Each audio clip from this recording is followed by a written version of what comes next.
Sahabat YKB, jumpa kembali dalam program Krida Bagimu Negeri. Program Krida Bagimu Negeri ini adalah kerjasama Yayasan Komunikasi bersama dengan Universitas Kristen Krida Wacana. Program Krida Bagimu Negeri ini diselenggarakan sebagai media sarana bagi kita melihat berbagai macam hal atau isu-isu yang sedang hangat mengemuka di tengah masyarakat dan melihatnya dari berbagai bidang perspektif keilmuan seperti kedokteran, psikologi, ekonomi, sosial, dan tentu saja dalam perspektif iman Kristen. Ukrida tempat yang tepat menyiapkan masa depan bagi Anda bila Anda sebagai kaum muda dan masa depan bagi anak Anda bila Anda sebagai orang tua. Sahabat TKB, pada episode kali ini, pada program Krida Bagimu Negeri, kita hendak membincang tentang dampak polusi udara bagi kesehatan anak. Dampak polusi udara bagi kesehatan anak.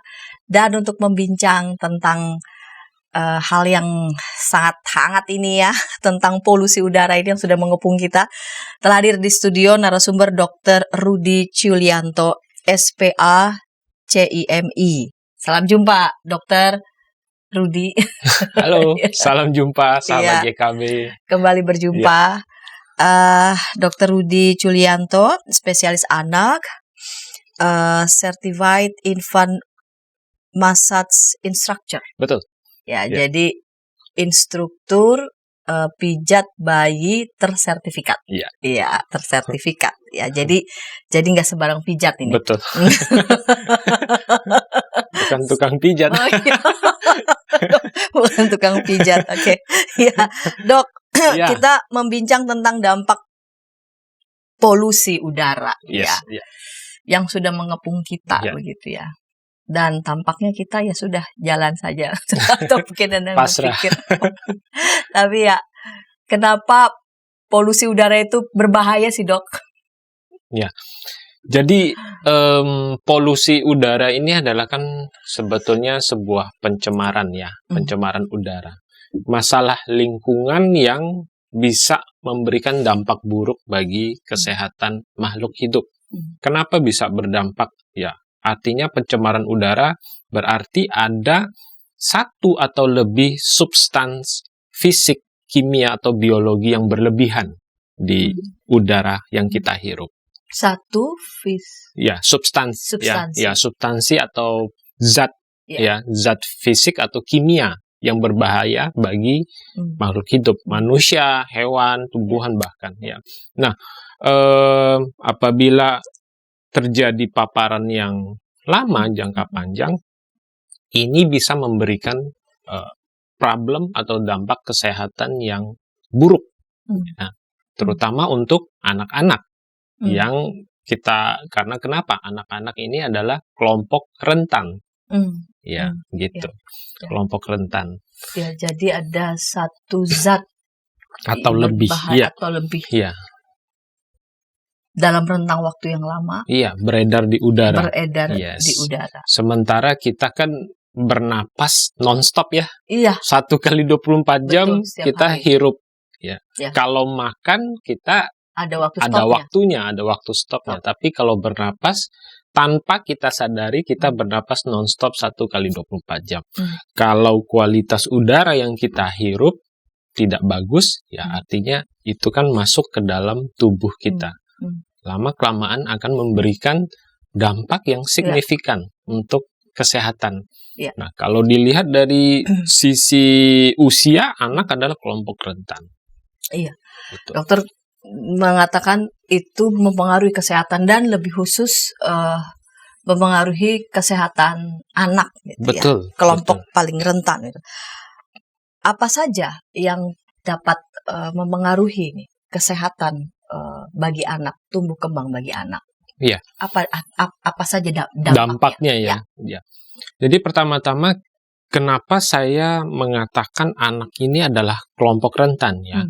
Mereka ini kan kalau dilihat dari sisi aktivitas jauh lebih tinggi dibandingkan orang dewasa. Aktivitas luarnya. Yang namanya jadi anak-anak. Rentannya pertama karena aktivitas. Ya, satu ya, aktivitas. Selain kalau dilihat dari sudut pandang usia ya. Aktivitas mereka tinggi di luar rumah. Pasti kan kita kalau selalu lihat anak-anak mainnya di luar rumah, ya aktivitas. Yang kedua, secara fisiologis, secara normal, frekuensi pernapasan mereka jauh lebih cepat dibandingkan orang dewasa. Oh iya? Ya. Kalau orang dewasa secara normal kita bernapas sekitar 8 sampai 20 kali. Tapi kalau anak per menit. Ya. Kalau anak lebih. Ya, tergantung usia. Bisa di atas 20 kali per menit. Bahkan 30 atau kalau bayi 40 kali per menit. Bayangkan. Artinya kan kalau dia bernapas lebih cepat, maka udara yang dia hirup juga lebih banyak. Nah, kalau kualitas udara yang dia hirup itu buruk, artinya partikel-partikel zat racun itu lebih banyak mengendap di saluran napasnya. Ya. Yang ketiga ya, kenapa tadi saya bilang mereka kelompok rentan dari sudut pandang usia. Anak ini masih bertumbuh dan berkembang. Ya.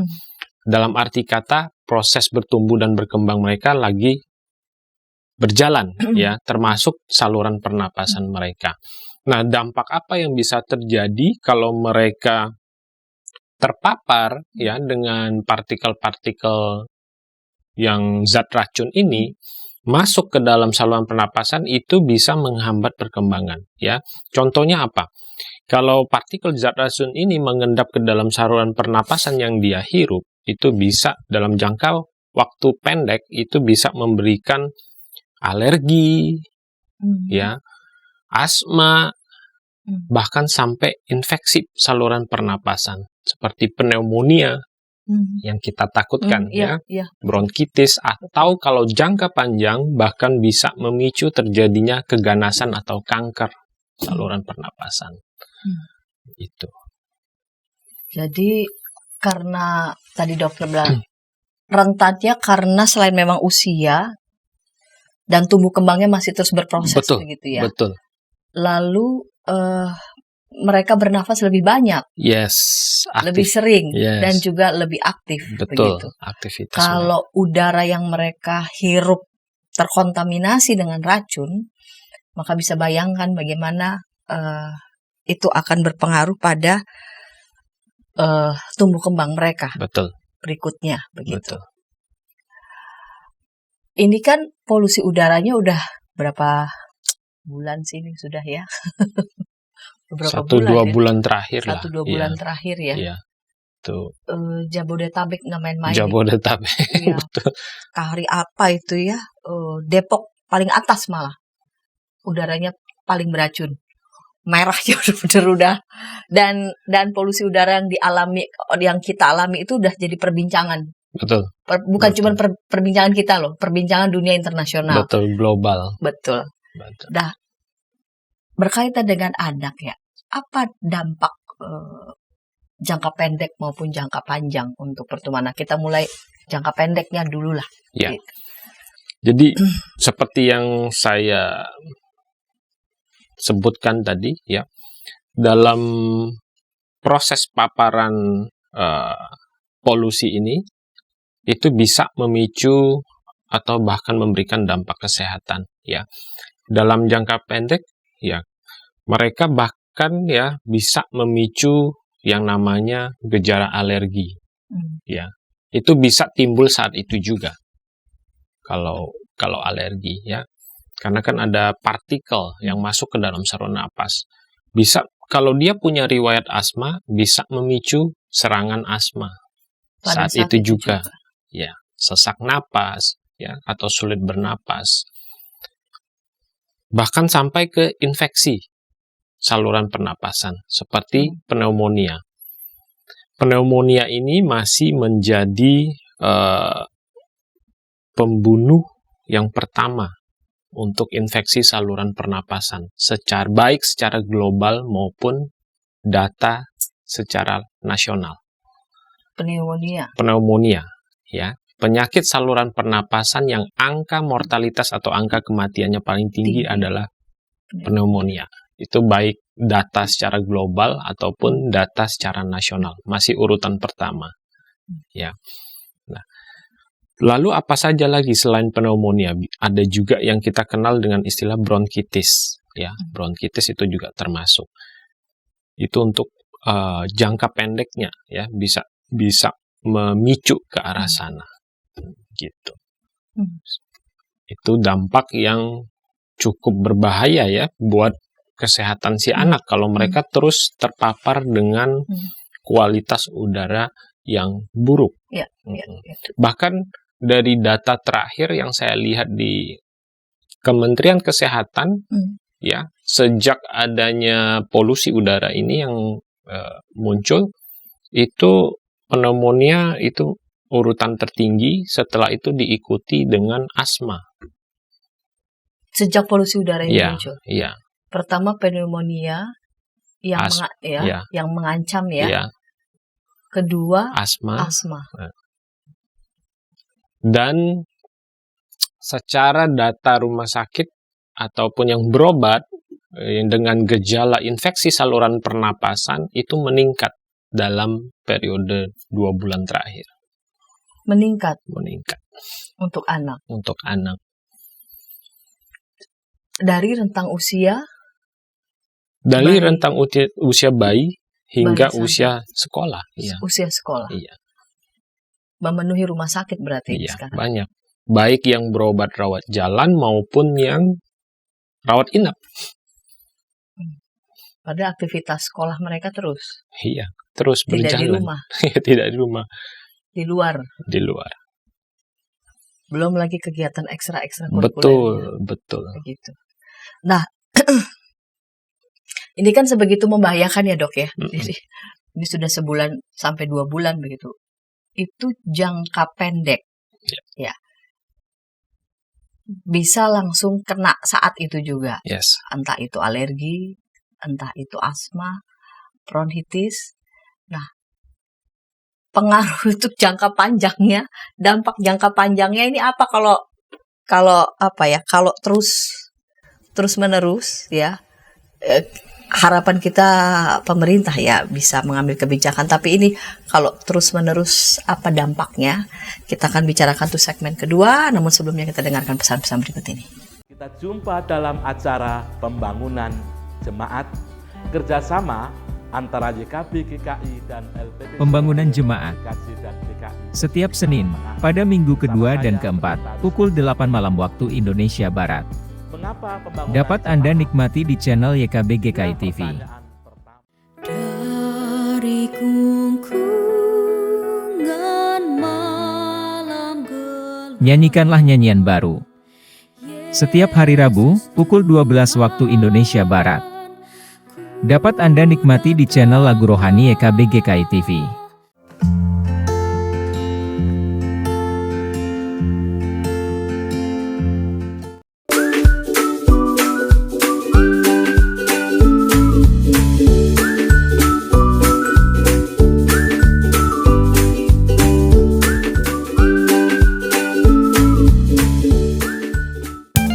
Sahabat, mari dukung pelayanan dan pekabaran Injil melalui YKB dengan membagikan link acara ini kepada sebanyak mungkin orang. Dukungan juga dapat saudara lakukan dengan mentransfer dukungan finansial ke rekening BCA ke nomor 450 305 2990 450 305 2990 atas nama Yayasan Komunikasi Bersama.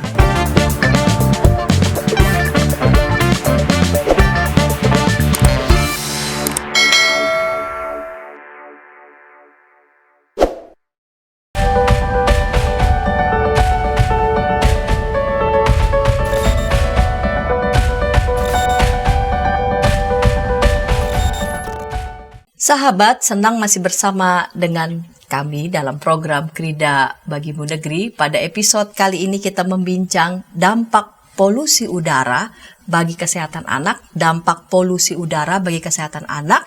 Dan untuk membincang isu yang sedang hangat ini, hadir di studio Dr. Rudy Julianto, SPA, CIMI. Dan saat ini kita sudah tiba di segmen kedua. Saya mengajak sahabat boleh berinteraksi di kolom komentar yang sudah tersedia. Sahabat, di segmen pertama kita sudah membincang tentang mengapa polusi udara itu berbahaya bagi kita, secara khusus untuk anak, dan mengapa anak itu menjadi kelompok paling rentan dapat berdampak buruk begitu untuk kesehatannya, baik itu jangka pendek, dan di segmen ini kita mau lanjutkan dampak panjangnya begitu ya, yang akan memengaruhi tumbuh kembang kesehatan anak. Di segmen pertama dokter sudah menjelaskan ya, mereka bisa kena alergi, asma, bahkan pneumonia itu menjadi angka tertinggi mortalitas ya. Ketika nafas paru-paru mereka akan terus berdampak pada karena polusi udara.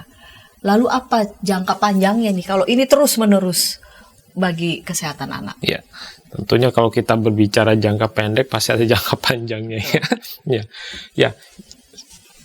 Dari proses pernapasan ini kan kita tahu kita bernapas setiap saat ya, non-stop. Nah, untuk proses jangka panjang, bahkan dari studi-studi terbaru ya mengatakan sebetulnya paparan polusi udara ini sudah memberikan dampak yang kurang baik untuk ibu-ibu yang sedang mengandung, hamil.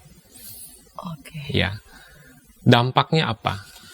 Ibu hamil bisa lahir prematur bayinya, oleh karena dampak dari si polusi udara ini. Yang kedua, dengan lahir prematur, otomatis berat badan si bayi adalah di bawah normal. Artinya si bayi lahirnya, berat badan lahirnya rendah, di bawah normal, atau kita sebut di bawah 2,5 kg. Normalnya kan 2,5 ya. Nah, itu untuk kalau dampak bagi ibu-ibu hamil. Nah, kalau untuk anak sendiri jangka panjang, beberapa studi juga mengatakan ini bisa mempengaruhi perkembangan psikososial mereka. Contohnya apa? Bisa mempengaruhi, merubah, bahkan membentuk gangguan struktur otak mereka. Sampai yes.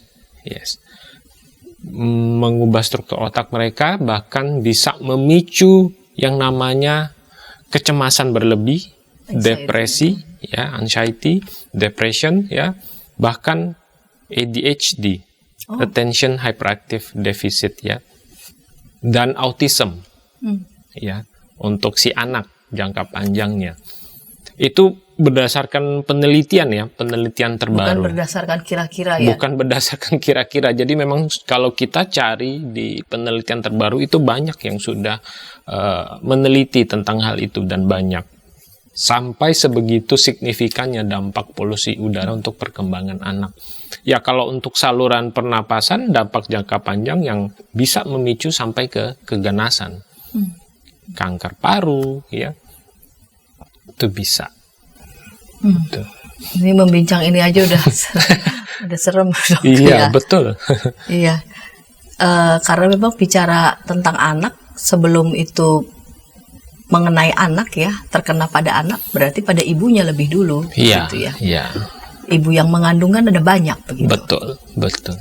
Dari ibulah nanti anak lahir kan. Ketika ibu menghirup udara yang terkontaminasi, maka itu akan memengaruhi. Iya, bisa mempengaruhi janin dan perkembangannya. Betul.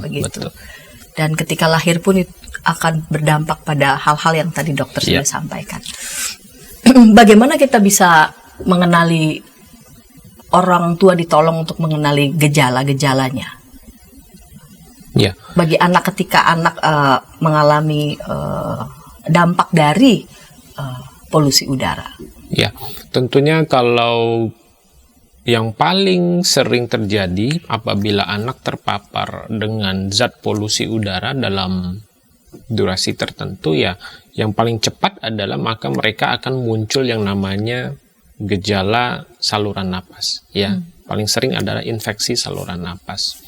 Nah, untuk para orang tua ya tentunya karena kita dalam situasi seperti ini harus bisa mengenali gejala apa saja yang muncul ya. Seperti kalau pneumonia ya. Pneumonia ini kan angka mortalitasnya tinggi ya. Jadi tentunya kita harus bisa lebih aware ya, harus bisa lebih perhatian lagi ya. Apabila ada demam tinggi ya yang disertai dengan napas cepat ya, dan juga tanda sesak napas anaknya, maka itu bisa kemungkinan besar anak tersebut sudah terkena pneumonia. Maka kita sarankan harus segera dibawa ke fasilitas kesehatan terdekat untuk mendapatkan penanganan lebih lanjut ya. Karena kalau terlambat ini fatal ya, bisa seperti yang data yang sudah ada, angka mortalitasnya cukup tinggi. Bahkan secara global dia masih urutan nomor pertama. Ya, secara nasional pun begitu. Nah, kalau selain pneumonia seperti asma, apabila anak tersebut ada riwayat asma, maka bisa memicu serangan. Ya, asma ini ya gejalanya adalah sesak napas. Ya, sesak napas dan ada napasnya berbunyi. Kalau kata orang ngik, ya ngik. Nah, itu napas anak atau penderita asma ya. Dengan adanya bunyi ngik tersebut, dengan dia sesak napas ya artinya oksigen yang masuk kan berkurang sehingga dia terlihat susah bernapas ya. Jadi sudah cepat terus berat gitu ya, betul, terus bunyi begitu. Betul. Itu juga bisa berbahaya kalau terlambat untuk ditangani.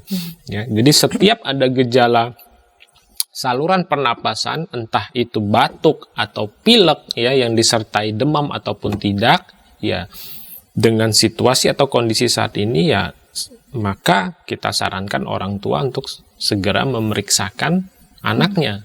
Tidak perlu tunggu berapa hari begitu, Dok? Ya. kecuali anaknya masih aktif ya, aktif, masih bisa makan minum baik ya. Kita bisa pantau sambil memberikan pengobatan-pengobatan yang mungkin secara konvensional ya, banyak istirahat, cukup makan, cukup minum, suplemen atau vitamin ya. Tapi kalau dengan kondisi anak yang sudah lemas, kurang aktif ya, makan minumnya sudah mulai berkurang, maka kita sarankan untuk segera dibawa ke fasilitas kesehatan untuk dilakukan pemeriksaan lanjutan. Ya. Terlebih lagi persoalannya sekarang polusi udara begitu ya. Jadi tidak harus lebih aware begitu ya. Harus lebih aware. Apalagi nih, Dok, gejala-gejala yang bisa diperhatikan oleh orang tua, mengenali gejala-gejalanya. Ya, yang paling utama itu tadi ya, sesak napas. Karena kan itu bisa memicu kematian kalau misalnya terlambat ditangani. Ya. Kalau untuk ibu-ibu yang hamil ya tentunya mereka harus bisa melihat kalau ada tiba-tiba muncul kontraksi ya yang berlebihan, ya harus segera kontrol. Karena kan tadi yang saya bilang si polusi ini juga bisa memicu kontraksi prematur, bahkan bisa bayinya lahir prematur.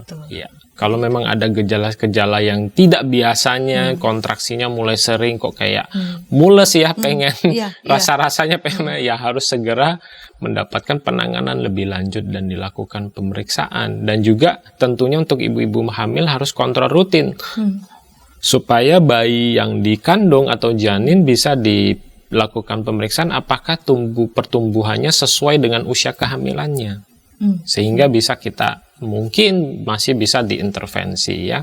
Karena salah satu dampak dari polusi udara ini bisa memberikan berat badan lahir si bayi ini rendah di bawah normal. Di bawah normal. Ya. Dan kalau sudah prematur, kekhawatiran untuk tumbuh kembangnya kan akan berdampak juga ya. Otomatis kalau bayinya lahir prematur, maka dampak jangka panjangnya juga ada secara tidak langsung. Lalu bagaimana orang tua melindungi anak-anak dalam situasi seperti ini, Dok?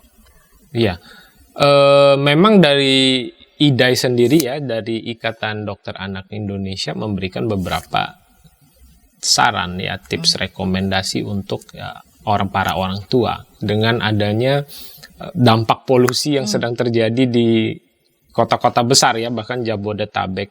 Ya karena kita melihat aktivitas anak yang begitu tinggi di luar rumah, ya kita bisa membatasi aktivitas tersebut.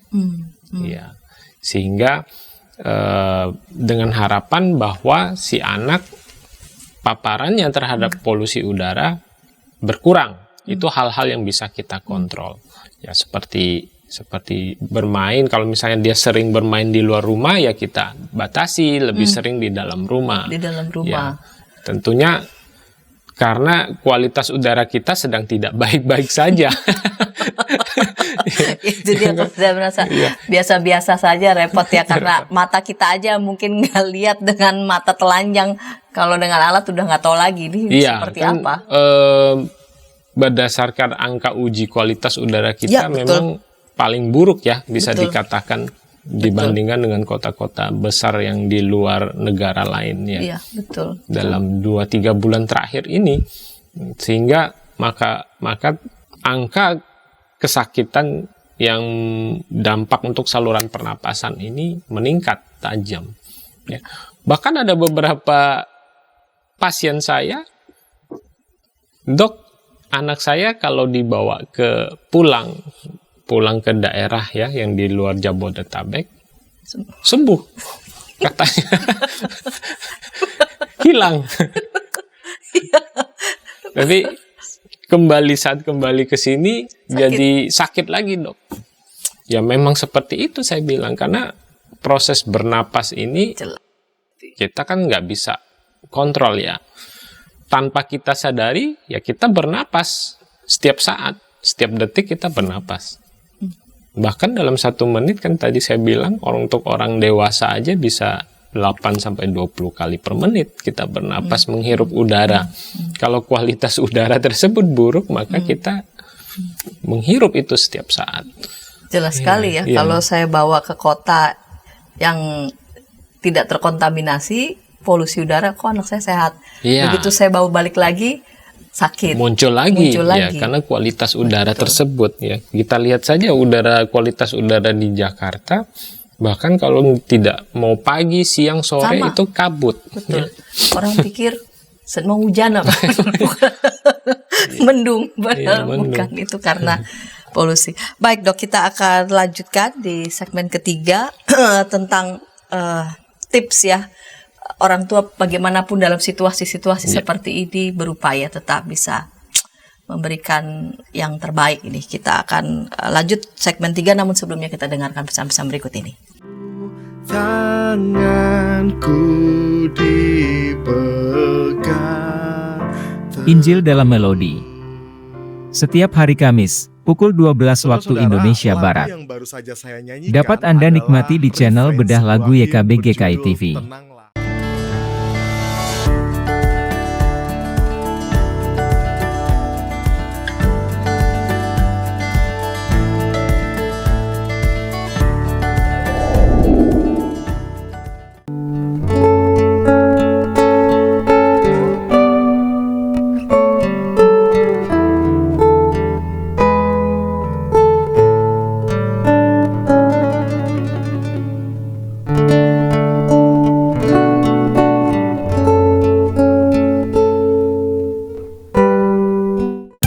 Sahabat, mari dukung pelayanan dan pekabaran Injil melalui YKB dengan membagikan link acara ini kepada sebanyak mungkin orang. Dukungan juga dapat saudara lakukan dengan mentransfer dukungan finansial ke rekening BCA ke nomor 450 305 2990 450 305 2990 atas nama Yayasan Komunikasi Bersama.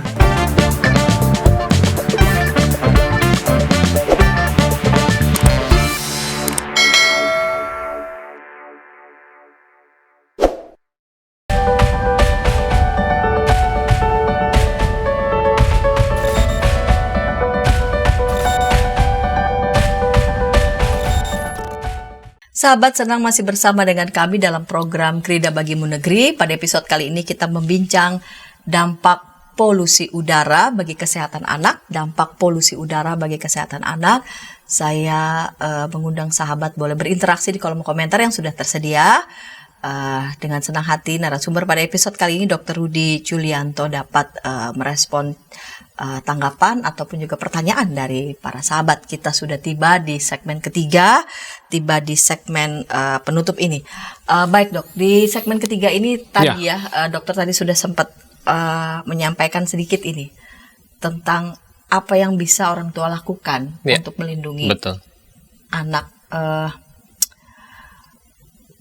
berupaya untuk beradaptasi, bukan berarti beradaptasi lalu kemudian kita jadi merasa ini biasa-biasa saja ya, tetapi dalam situasi seperti ini tetap survive, apalagi di kota-kota besar begitu ya, dengan situasi polusi udara yang masih sangat signifikan ini kenaikannya.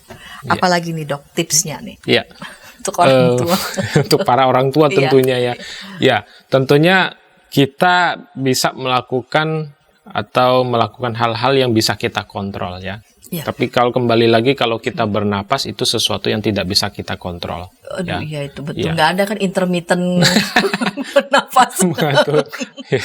Tapi kalau masalah polusi yang bisa kita kontrol ya itu yang bisa kita optimalkan, kita maksimalkan supaya untuk mengurangi dampak buruk bagi kesehatan. Apa saja yang bisa kita lakukan ya, tentunya dari rekomendasi IDAI ya terkait polusi, dampak polusi udara di kota-kota besar, kita bisa menganjurkan untuk kepada para orang tua membatasi salah satunya ya. Yang pertama adalah kita membatasi aktivitas si anak. Ya, mengurangi aktivitas anak itu udah anak. Wah. Ya. Tentunya kalau kita lihat kan ya mereka sering beraktivitas di luar ya. Betul. Memang kita harus beradaptasi dengan kondisi seperti istilah new normal ya waktu masa pandemi ya. Setelah pandemi selesai sekarang muncul masa baru. Betul. Air pollution. Jadi kita bisa membatasi aktivitas anak di luar rumah tanpa mengurangi aktivitas mereka. Jadi di dalam rumah pun atau yang sifatnya indoor kita tetap bisa memberikan mereka permainan-permainan yang asik ya, yang tanpa mengurangi aktivitas mereka. Kita bisa tetap meningkatkan permainan sensorik mereka, aktivitas motorik mereka, bahkan kognitif mereka. Banyak permainan yang bisa kita ganti sehingga kita bisa membatasi aktivitas luar rumah untuk sementara waktu apabila memang kondisi udara tidak lagi bagusnya ya. Yang kedua, kalau memang harus bepergian ya, hindari rute yang ramai kalau memungkinkan. Tentunya kalau di kota-kota besar ramai kendaraan. Iya, ramai kendaraan. Karena kan polusi ini tidak hanya berbicara tentang udara yang beredar ya. Kan banyak pemicunya ya. Banyak faktor yang salah satunya adalah dari asap kendaraan. Ya. Ataupun asap dari pembakaran. Ya, selain daripada pabrik ya, industri. Ya. Jadi kita kalau memang harus bepergian, hindari rute yang ramai. Itu termasuk di salah satu rekomendasi yang beredar, terutama dari IDAI ya. Yang ketiga, bisa menggunakan masker kembali untuk anak-anak. Menggunakan masker kembali. Jangan dianggap aneh itu yang menggunakan masker kembali. Ngapain sih pakai masker lagi gitu ya? Yes. Karena ternyata dengan penggunaan masker ini bisa mengurangi, ya walaupun tidak 100%, tapi bisa mengurangi jumlah partikel yang masuk ke dalam saluran pernapasan. Ya. Jadi kita bisa mengajari anak-anak kita untuk belajar memakai masker kembali, ya, supaya untuk meminimalisir paparan daripada partikel-partikel polusi itu tersebut. Nah, hal-hal lain yang bisa kita lakukan ya tentunya dengan adanya dampak polusi udara akan menurunkan imunitas juga, pastinya. Jadi kita harus memberikan asupan yang baik, nutrisi tentunya untuk anak kita ya, supaya tidak gampang sakit ya, kondisi tubuh terjaga, fit ya. Rekomendasi-rekomendasi lainnya yang bisa dilakukan adalah mengurangi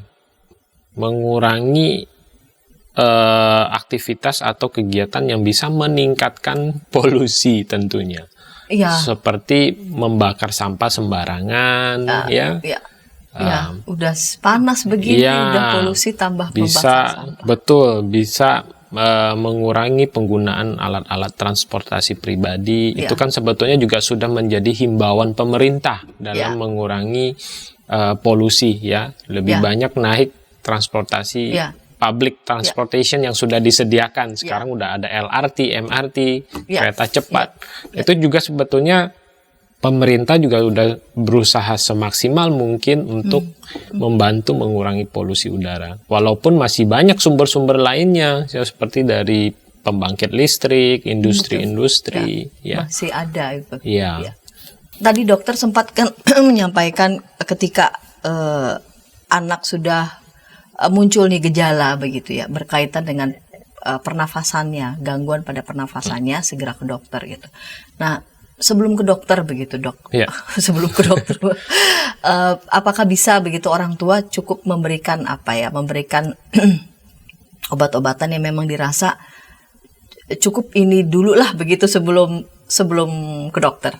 Ya, tentu bisa ya. Memang untuk kapan kita harus membawa anak kita untuk diperiksakan, ya itu tadi yang sempat saya diskusikan di awal ya. Kalau selama anaknya masih bisa beraktivitas cukup ya, bisa makan minum masih baik, masih oke, kita bisa melakukan pemantauan mandiri di rumah. Kecuali anaknya yang sudah lemes ya, tidak mau makan minum, demam tinggi ya, sudah ada terlihat sesak napasnya, yaitu tidak bisa kita lakukan pemantauan mandiri karena malah akan berbahaya bagi si anak. Nah, kalau untuk anak-anak yang gejala ringan ya, bisa kita lakukan treatment atau mungkin pengobatan mandiri dulu di rumah menggunakan obat-obat yang konservatif ya. Tentunya memang himbauan kita untuk anak-anak yang masih berusia di bawah 6 tahun, kita sarankan penggunaan obat-obat batuk pilek yang dijual bebas di luar ya, yang di apotek itu sebaiknya dihindari. Memang sebetulnya obat batuk pilek itu tidak direkomendasikan untuk anak-anak yang di bawah 6 tahun sebetulnya ya. Jadi kita bisa memberikan obat-obat yang tradisional. Yang mungkin jadi obat dalam pengertian ID yang tradisional. Ya, yang mungkin sudah kita kenal lama seperti jahe ya, bisa menghangatkan tubuh, memberikan efek yang ada antibakterinya, antivirusnya ya. Itu bisa kita memberikan ya, ataupun cukup memberikan asupan.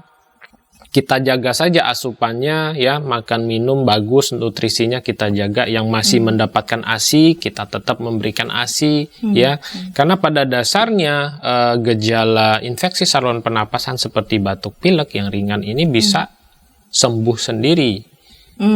Dengan istirahat dan asupan makan dengan minum. Istirahat dan asupan makanan. Untuk yang air baik minum, tentunya. air putih ya, bagi anak ada nggak bedanya begitu dengan orang dewasa untuk ukuran liternya? Ada, tentunya ada. Ya, ada perbedaan. Karena kalau untuk bayi-bayi yang usianya 6 bulan, pada dasarnya bayi baru bisa minum air putih itu kan di usia 6 bulan ya, 6 bulan ke atas. Nah, 6 bulan sampai 1 tahun mereka hanya boleh minum paling maksimal 250 ml per hari. 6 bulan sampai 1 tahun. Di atas 1 tahun baru bisa lebih banyak. Lebih banyak. Ya. Lebih dari 250. Ya, sekitar 2 liter begitu? Ya, kurang lebih 1 sampai 2 liter. 1 sampai 2 liter. Yes. Itu di usia apa? Di usia anak ya? Di usia anak. Di usia sekolah. Betul. Seperti itu. Betul. Kalau untuk orang dewasa kan disarankan 2 sampai 3 liter ya. Betul. Sehari. Lebih banyak memang. Secara karena komposisi tubuh dan komposisi air kalau orang dewasa sudah lebih banyak memang yang memerlukan air. Nah, gitu. Di rumah sakit sekarang ini bagaimana ya dok? Anak-anak yang dibawa ini baik itu rawat jalan maupun rawat inap, ketika itu membludak itu kapasitasnya dan alat-alatnya saat ini begitu. Saya sih membayangkan oke, kita pandemi sudah kita lewati, tapi kalau ini seperti ini situasinya dan lama, berarti kan lagi-lagi ketahanan rumah sakit itu. Betul. Dalam hal ini kaitan dengan rumah sakit Ukrida. Iya, betul. Kalau di rumah sakit Ukrida sendiri dalam kondisi seperti saat ini masih kondusif ya. Artinya walaupun memang angka kunjungan pasien baik rawat jalan ataupun rawat inap meningkat untuk gejala yang saluran pernapasan seperti batuk, pilek, demam, sesak napas, tapi masih dalam kontrol ya, artinya kondusif ya. Tidak belum kejadian seperti pandemi lah ya. Kalau COVID kan memang gejalanya jauh lebih berat ya untuk anak. Tapi kalau untuk yang saat ini masih bisa kita atasi dengan baik. Walaupun secara data kasar ya kunjungan pasien untuk poli rawat jalan itu memang saat ini lebih didominasi yang gejala batuk pilek. Iya. Ya, termasuk juga yang rawat inap. Rawat inap bahkan beberapa kali saya mendapatkan pasien pneumonia, asma, itu memang jauh lebih meningkat dibandingkan sebelum-sebelum. Terlebih lagi untuk anak ya? Ya, terlebih untuk anak. Baik dok, ini kita sudah tiba di penghujung segmen ketiga. Dokter bisa menyampaikan pesan khusus begini berkaitan dengan tema kita pada saat ini, dampak polusi udara bagi kesehatan anak pada para pemirsa, pada para sahabat. Silakan dok. Ya, jadi kepada sahabat YKB terutama untuk para orang tua, tentunya kita tahu ya saat ini kita sedang dikelilingi oleh polusi udara yang kurang baik kualitasnya. Maka dari itu kita sebagai orang tua bisa memberikan atau perlindungan yang baik, optimal tentunya untuk anak-anak kita. Hal-hal yang bisa kita lakukan adalah seperti yang sudah saya sebutkan tadi, kita bisa menjaga ya, mengatur aktivitas di luar rumah. Perbanyak aktivitas indoor tanpa mengurangi stimulasi perkembangan mereka ya. Yang kedua, memulai kembali untuk penggunaan masker ya tentunya. Tujuannya adalah mengurangi paparan oksigen. Yang ketiga, kita bisa tetap memberikan asupan nutrisi yang baik, suplemen yang baik. Hal-hal lain yang bisa kita lakukan adalah kita memberikan vaksinasi yang lengkap ya, entah itu vaksin influenza ataupun vaksin untuk pneumonia bisa kita berikan untuk anak-anak kita bagi anak-anak yang belum pernah mendapatkannya. Yang kelima ya tentunya rekomendasi yang beredar baik dari pemerintah ataupun dari organisasi kesehatan ya adalah mengurangi aktivitas polusi seperti asap rokok, asap pembakaran ya, asap kendaraan. Nah, dengan hal-hal tersebut yang kita harapkan adalah harapannya kita bisa memberikan perlindungan dan juga mencegah anak-anak kita terkena dampak dari polusi yang kurang baik ini. Dan juga perlu kita ingatkan untuk para orang tua bisa mengenali gejala-gejala infeksi saluran pernapasan ya. Kapan harus kita bawa ke rumah sakit dan bisa kita observasi mandiri di rumah. Itu saya kira. Baik, terima kasih dokter untuk kesempatan ini bisa menyampaikan hal-hal yang baik dan menolong kita semua khususnya para orang tua. Saya mau membaca Efesus pasal 2 ayat 10. Karena kita ini buatan Allah, diciptakan dalam Kristus Yesus untuk melakukan pekerjaan baik yang dipersiapkan Allah sebelumnya. Ia mau supaya kita hidup di dalamnya.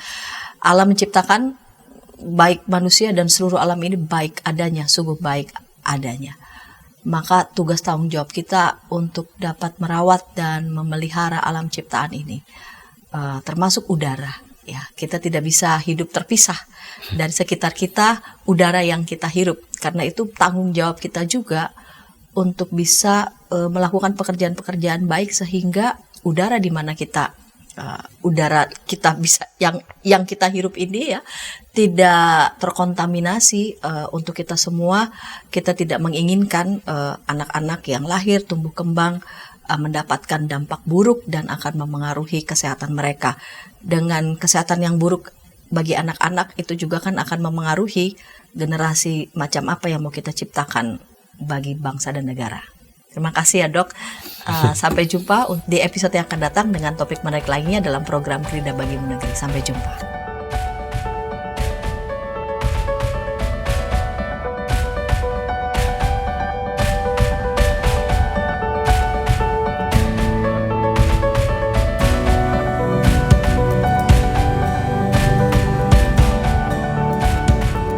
Sahabat, mari dukung pelayanan dan pekabaran Injil melalui YKB dengan membagikan link acara ini kepada sebanyak mungkin orang. Dukungan juga dapat saudara lakukan dengan mentransfer dukungan finansial ke rekening BCA ke nomor 450 305 2990 450 305 2990 atas nama Yayasan Komunikasi Bersama.